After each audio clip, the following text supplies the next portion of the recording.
हाय, आपके साथ मैं हूँ Surabhi Sharma. India TV YouTube channel subscribe करिए, बेल आइकन दबाएं। और अब बात महाराष्ट्र की राजनीति की, जिसका असर कल होने जा रहे कैबिनेट एक्सपेंशन पर भी दिखेगा। महाराष्ट्र के सीएम उद्धव ठाकरे ने पत्रकारों को यह कहकर चौंका दिया कि वो प्रेस कॉन्फ्रेंस के बाद जा रहे हैं बीजेपी से बात करने। हालांकि फौरन ही उन्होंने सफाई भी दी कि ये बात उन्होंने मजाक में कही है। महाराष्ट्र की पॉलिटिक्स के ट्विस्ट एंड टर्न पर देखिए ये खास रिपोर्ट। जिस वक्त दिल्ली में सेंट्रल कैबिनेट एक्सपेंशन की सरगर्मी है, उसी वक्त महाराष्ट्र में सियासी महाभारत छिड़ी हुई है। महाराष्ट्र के पॉलिटिकल बैटल का एक सेंटर अगर मुंबई में है तो दूसरा दिल्ली में है। इसमें एक तीसरा एंगल गोवा से तब जुड़ा जब महाराष्ट्र के ex chief minister Narayan Rane ने गोवा से दिल्ली की फ्लाइट पकड़ी। गोवा से दिल्ली तक मीडिया ने बहुत पूछा, मगर तुर्श बयानी के लिए मशहूर राणे खामोश रहे। क्या लगता है कि आपको एक कैबिनेट का भी दर्जा देने का है? नहीं, उसके बारे में अब मैं कुछ नहीं कह सकता हूँ। मैं पहुँचने के बाद मुझे जानकारी मिलने के बाद मैं कहूँगा। आज जेपी नड्डा जी बुलाया क्या सर? नहीं। सर, इसका 12 लोगों का सस्पेंड किया, उसका बारे में थोड़ा सर विशेष कारण आने का आज कोई अरे विशेष मंत्री से कम मिल रहा है। देखिए एक बात देखो, विशेष कुछ होगा तो जरूर बताएंगे। आपको कोई छुपा सकते हैं क्या? कुछ बात छुपा नहीं सकते। कुछ वक्त मुझे दो, मैं आपसे बात करूँ। मेरे को अपने घर पे तो जान दे, उसके बाद मैं बोलूँगा।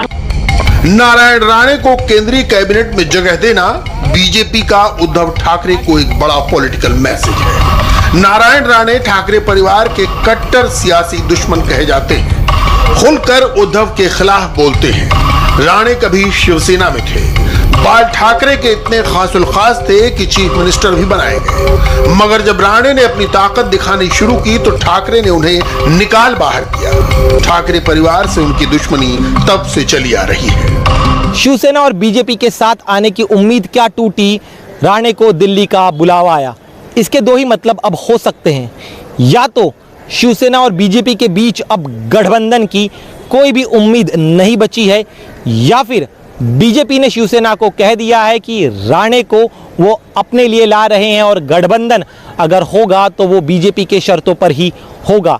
राणे को केंद्रीय कैबिनेट में जगह देने का एक सियासी मकसद ये भी है कि बीजेपी के पास एक ऐसा मिनिस्टर होगा जो हर वक्त शिवसेना को निशाने पर ले सकेगा। एक मैसेज अगर बीजेपी ने दिया नारायण राणे के जरिए, तो एक मैसेज उद्धव ठाकरे ने भी दिया।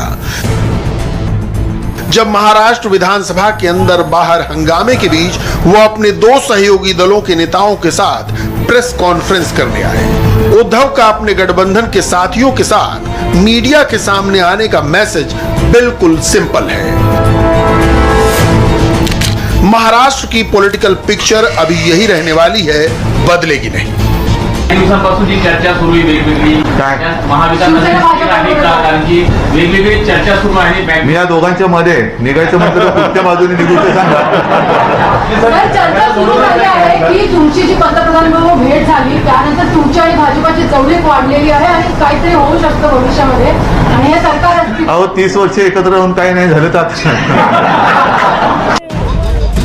यानी शिवसेना और बीजेपी के बीच पिछले एक हफ्ते से हम दुश्मन नहीं, हमें आमिर खान और उनकी पत्नी के रिश्ते की तरह देखिए।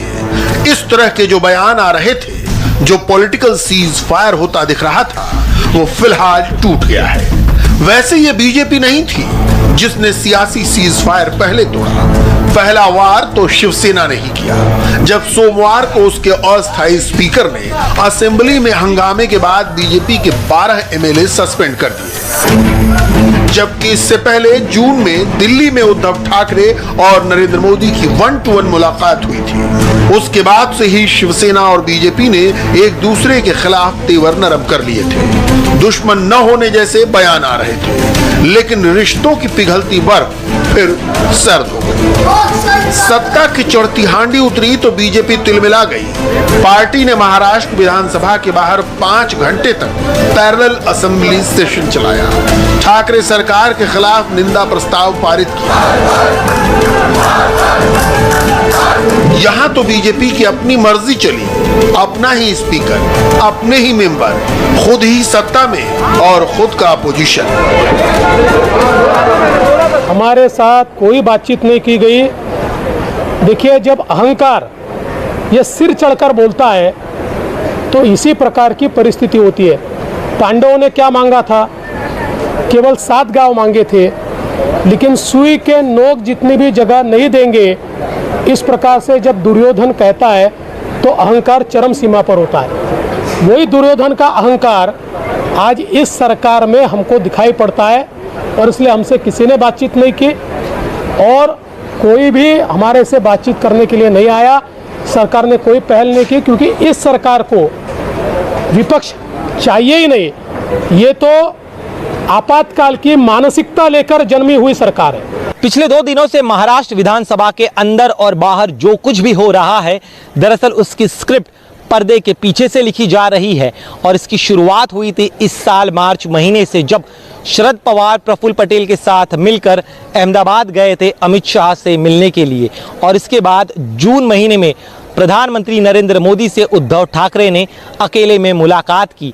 और पीएम मोदी और मुख्यमंत्री ठाकरे के इसी मुलाकात के बाद शिवसेना और बीजेपी के नेताओं ने एक दूसरे के खिलाफ हमले कम कर दिए, और अब ये दोनों ही दल कह रहे हैं कि हम एक दूसरे के दुश्मन नहीं हैं। शिवसेना और बीजेपी के बीच फिर से परवान चढ़ती ये दोस्ती की बेल कहां टूटी, किसने तोड़ी, ये किसी को नहीं पता। मगर 12 विधायकों के सस्पेंशन के बाद शिवसेना और बीजेपी के बीच जो कड़वी बयानबाजी हुई, वो ये बात साफ करती है कि कम से कम अभी तो शिवसेना और बीजेपी के बीच गठबंधन नहीं होने जा रहा। 2 बातें इसमें हो सकती है। एक तो सरकार को अस्थिर करने की कोशिश, जो हमेशा उनकी नाकामयाब रही है, आज भी नाकामयाब रही। और दूसरी बात ऐसी है कि समाज के बारे में उनके मन में जो एक जहर है वो बाहर आ गया। वो नहीं चाहते कि समाज को हम मतलब वो न्याय दे या इनको न्याय मिले। और इसलिए जब समाज को न्याय देने के बाद हमने फ्लोर पे लाई तो इन्होंने विरोध किया, और विरोध नहीं किया, लेकिन जो भी नहीं करना चाहिए था वो किया, ताकि विषय कहीं और चला जाए। महाराष्ट्र असेंबली की करंट सिचुएशन ऐसी है कि सबसे बड़ी पार्टी होने के बावजूद बीजेपी को सरकार बनाने के लिए शिवसेना या एनसीपी का साथ चाहिए। बीजेपी के 106 विधायक हैं, जिनमें से 12 1 साल के लिए सस्पेंड हो गए। शिवसेना के 56, एनसीपी के 53, कांग्रेस के 44 विधायक हैं, तो अन्य 16 और निर्दलीय विधायक 13 हैं।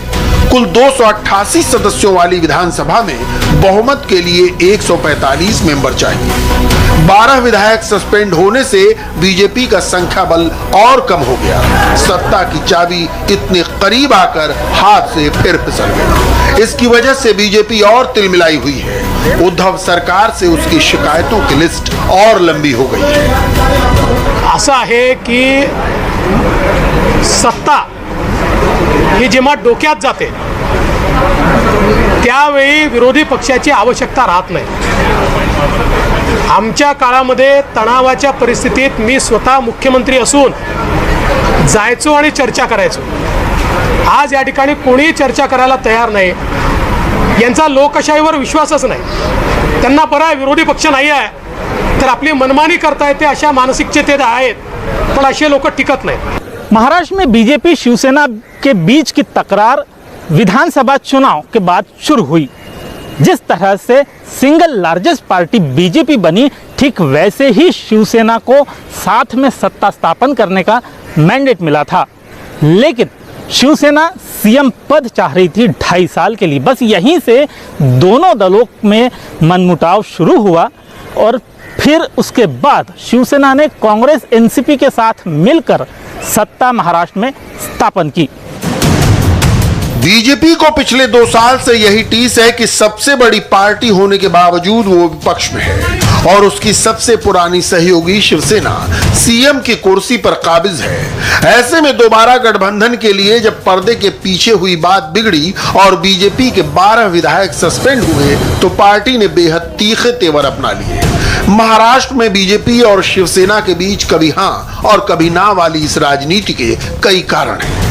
बीजेपी को पता है कि उद्धव ठाकरे कांग्रेस और एनसीपी के साथ असहज हैं। पवार के पावर प्ले और एनसीपी नेताओं पर लग रहे भ्रष्टाचार के आरोपों से उद्धव को अपनी छवि खराब होती दिख रही है। इसीलिए बीजेपी अपनी शर्तों पर शिवसेना के साथ गठबंधन करना चाहती है। वो मुख्यमंत्री की कुर्सी पर समझौते के लिए तैयार नहीं है।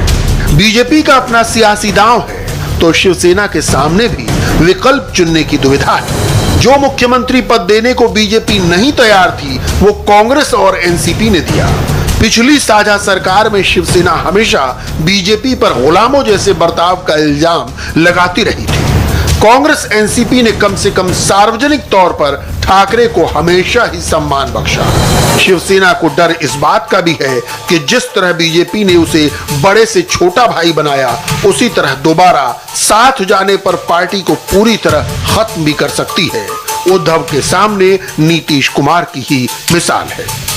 तपास यंत्रणांचा ससेमिरा लागलाय। आपण पंतप्रधानांना तुम्ही भेटलात, भाजपशी जुळवून घेतलं पाहिजे या पत्राबद्दल। या पत्रामागे त्यांचा सांगण्याचा उद्देश तुमच्या लक्षात आला असेल की कशा पद्धतीने सत्तेचा दुरुपयोग आणि केंद्रीय यंत्रणेचा दुरुपयोग केंद्र सरकारकडनं केला जातोय हे त्यांनी सगळ्यांसमोर आणलेले आहे आणि ते करताना त्यांचे स्वतःच उदाहरण दिले। ज्या प्रकारच्या राजकीय चर्चा गेल्या काही दिवस सुरू आहे, तुम्ही त्या चर्चांना आता कुठेतरी पूर्णविराम द्याल स्पष्टपणे की अशा कुठल्याही चर्चा नाही। आता तुम्हाला भेटल्यानंतर मी भाजपला भेटायला चाललोय। काय बोलता तुम्ही? उद्धव के इस बयान से साफ है कि वो अभी मौजूदा गठबंधन तोड़ने या मुख्यमंत्री की कुर्सी बीजेपी को देने के मूड में नहीं है। अगर बीजेपी अपनी शर्तों पर गठबंधन चाहती है तो ये उसकी बेकरारी होगी। शिवसेना तो ऑलरेडी सत्ता में है, सीएम की कुर्सी पर काबिज है, लेकिन राजनीति में एक दिन भी बहुत बड़ा होता है और एक साल भी बहुत कम वक्त होता है। तो कब क्या हो कुछ कह नहीं सकते। जानकारों की माने तो बीजेपी के 12 विधायकों को निलंबित करना महज एक दिखावा भर है और महाराष्ट्र की तस्वीर बहुत जल्द बदल सकती है। यहाँ भी बीजेपी बिहार वाला वो फॉर्मूला लागू करने की कोशिश कर रही है जिसके सहारे उन्होंने नीतीश और लालू की दोस्ती तुड़वाई थी।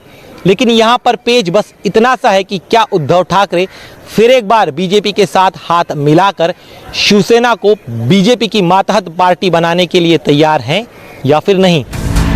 बिहार में दशकों की दुश्मनी भुलाकर नीतीश ने लालू का हाथ पकड़ा था, लेकिन उन्होंने बीजेपी से गठबंधन तोड़ने के 4 साल के भीतर दोबारा दोस्ती भी कर ली, मगर नीतीश कुमार को उसका भारी नुकसान उठाना पड़ा। पिछले साल हुए विधानसभा चुनावों में पहली बार उनका सियासी कद बीजेपी से छोटा हो गया। उद्धव ठाकरे को डर इसी बात का है। वो गठबंधन में रहते हुए पहले ही बीजेपी से छोटे हो गए थे। अब ठाकरे को आशंका इस बात की है कि कहीं दोबारा साथ जाने से बीजेपी उन्हें पूरी तरह ही खत्म कर दे। महाराष्ट्र में शिवसेना के साथ सरकार बनाने के लिए बीजेपी को उसका ये डर दूर करना होगा। आगे बढ़ने से पहले बता दें, कल शाम 6 बजे मोदी मंत्रिमंडल का विस्तार होने जा रहा है। मोदी सरकार के इस बड़े बदलाव की बड़ी कवरेज देखना ना भूलें कल इंडिया टीवी पर लगातार। फिलहाल रुकेंगे एक ब्रेक के लिए, आगे वक्त है हेडलाइंस का।